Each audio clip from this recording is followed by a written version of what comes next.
একদিন একটি কচ্ছপ ধীরে ধীরে বনের ভেতর দিয়ে যাচ্ছিল। তার পিছনে শিয়াল, বানর আর খরগোশ হাসতে হাসতে মজা করছিল। অনেক কষ্ট সহ্য করে কচ্ছপটি একটি নদীর পাড়ে পৌঁছায়। সে খুব ক্লান্ত হয়ে পড়ে।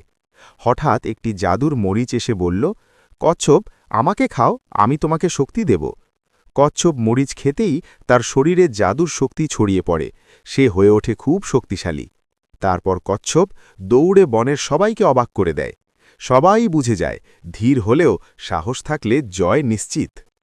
একদিন একটি কচ্ছপ ধীরে ধীরে বনের ভেতর দিয়ে যাচ্ছিল। তার পিছনে শিয়াল, বানর আর খরগোশ হাসতে হাসতে মজা করছিল।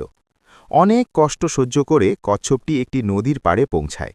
সে খুব ক্লান্ত হয়ে পড়ে। হঠাৎ একটি জাদুর মরিচ এসে বলল, কচ্ছপ, আমাকে খাও, আমি তোমাকে শক্তি দেব। কচ্ছপ মরিচ খেতেই তার শরীরে জাদুর শক্তি ছড়িয়ে পড়ে। সে হয়ে ওঠে খুব শক্তিশালী। তারপর কচ্ছপ দৌড়ে বনের সবাইকে অবাক করে দেয়। সবাই বুঝে যায়, ধীর হলেও সাহস থাকলে জয় নিশ্চিত।